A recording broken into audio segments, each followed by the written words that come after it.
ढोकळ्याला लागली पुरणपोळीची गोडी. आय हाय! निवित इवा. New part. पार्ट आहे 11. पार्ट 10 मध्ये बघितलं होतं आपण. निवित आणि इवाला एकमेकांना घेऊन हळूहळू थोडीफार का होईना क्लॅरिटी येऊ लागली आहे. ज्यामुळे दोघंही मनात ठरवतात पण ते करू शकत नाही. आणि मग तसंच कामात लक्ष देऊन काम करायला घेतात. आणि सरप्राईज म्हणून निवितने इवाला कुठेतरी इन्क्लूड केलेलं दिसत आहे. सो ते कसं पॉसिबल होईल ते आता पुढे बघू. पॉसिबल तर व्हायला हवं, जवळ यायला. सॅटर्डे संध्याकाळी निवितने एक धाडसी निर्णय घेतला. त्याने कबीरला आपल्या रूममध्ये बोलावलं आणि विचारत होता की कबीर, हो तने काईक पूछू? कबीर बोलतो, हाँ हाँ पूछने. નિવિત વિચારતો, તને જો કોઈ છોકરી ગમતી હોય તો તું કેવી રીતે એક્સપ્રેસ કરે છે? म्हणजे तुला जर कुठली मुलगी आवडली तर तू कसं एक्सप्रेस करशील? कबीर अगदी शॉक झाला कारण निवित असं कधीच काही बोलून विचारून नव्हता. तर कबीर बोलतो, भाई तने कोई छोकरी गमे छे के? निवित फेसवरची स्माईल लपत बोलतो, ना ना मैं तो बस એમ જ સહેજ પૂછ્યું. तर કબીર બોલતો, ભાઈ સાચું કહો, મને મૂર્ખ ન બનાવો. તમે ક્યારેય આવો પ્રશ્ન પૂછ્યો નથી. કોણ છે એ? એવા છે શું? નિવિથી એકતા શાંત જ બસતો तर કબીર બોલતો, ભાઈ મને ખબર હતી.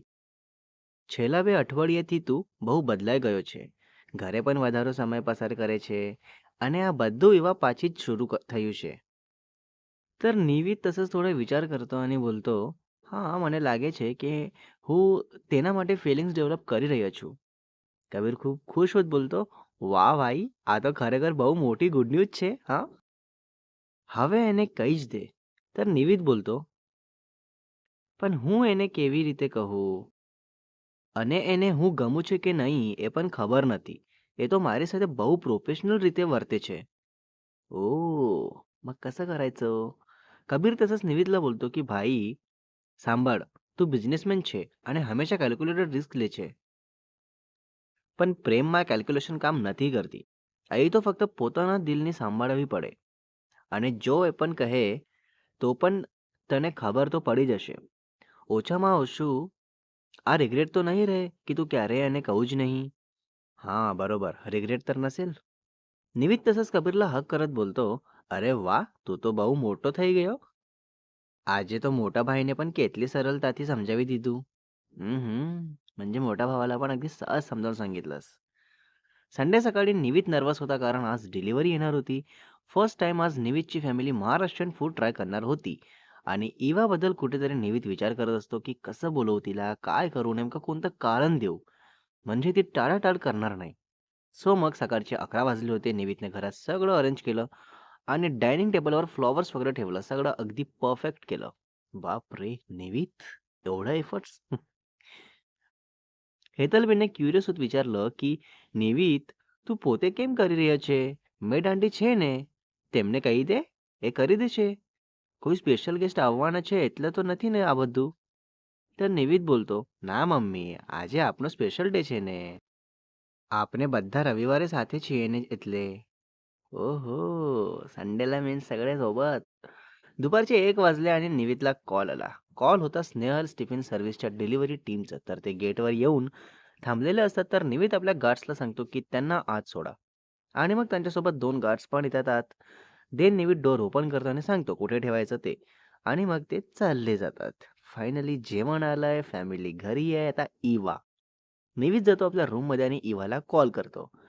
तर इवा आपल्या रूममध्ये तसंच बसलेली असते. तर निवितचा फोन बघताच रिसीव्ह करते आणि मग निवित बोलतो, "हाय मिस अधिकारी. सॉरी तुम्हाला डिस्टर्ब तर नाही ना केलं?"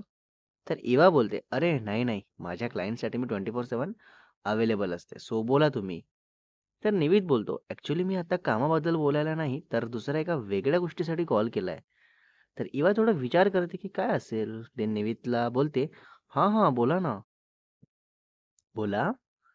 तर निवित थोडा पॉज घेतो आणि बोलतो, "लंचसाठी तुम्हाला इन्व्हाईट करायचं होतं. आता आपलं प्रोजेक्ट सक्सेसफुली पुढे जात आहे आणि संडे आहे, तर म्हटलं थोडा फॅमिली टाईम पण होऊन जाईल. तुम्ही बिझी असाल तर काही इश्यू नाही."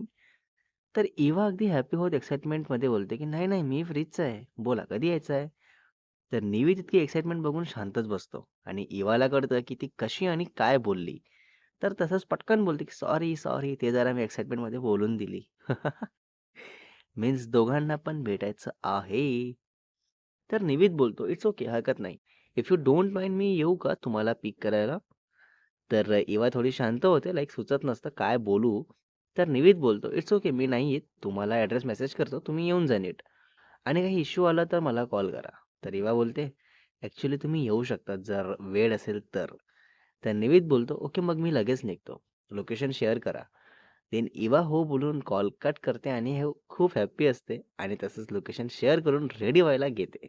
फायनली निवित पण लगेच तयार व्हायला घेतो. आज निवित कॅज्युअल शर्ट घातला होता, नेहमीच्या फॉर्मल अटायर ऐवजी.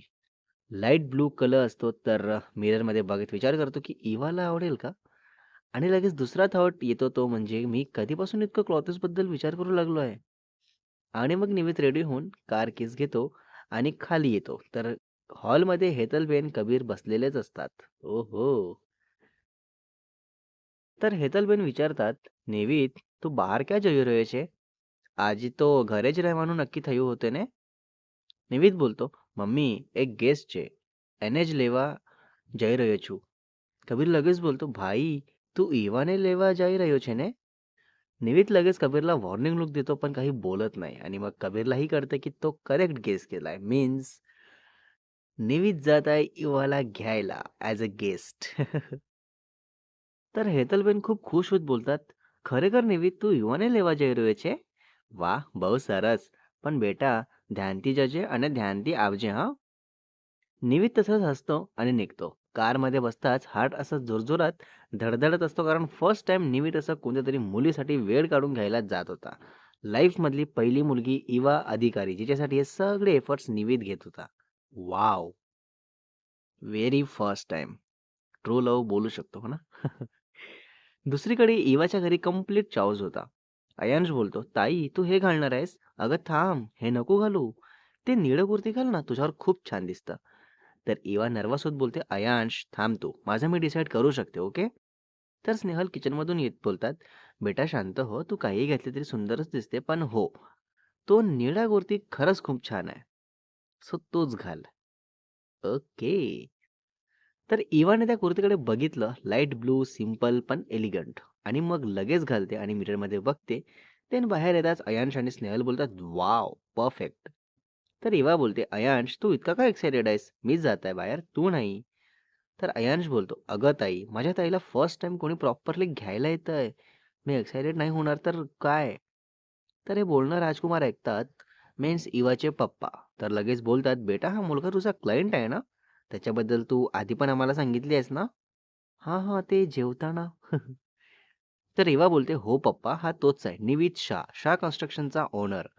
तर राजकुमार विचारतात, "आणि तुला पर्सनली घ्यायला येतोय लंचसाठी की बाकी कामाचं पण काही शेड्यूल आहे?" तर इवाला काही बोलायला सुचतच नाही. Oh my God! Next part is coming soon guys. काय होईल आता इथे? इथे इवाला कोण वाचवेल? पार्ट 12 मध्ये बघणार आहे आपण आता इवा आपल्या पप्पाला काय उत्तर देते आणि कशाप्रकारे भेटायला जाते निवितला आणि दोघांचं कारमध्ये काय बोलणं होतं, कसं बोलणं होतं, काम सोडून बोलणं होणार आहे, सो कुठपर्यंत जाईल हे बोलणं, किती ओळखतील एकमेकांना या भेटीतून आणि स्टोरीमध्ये पुन्हा पुढे काय बघायला मिळेल तेही बघूच. रायटर अँड एडिटर शुभ वासेकर. हं.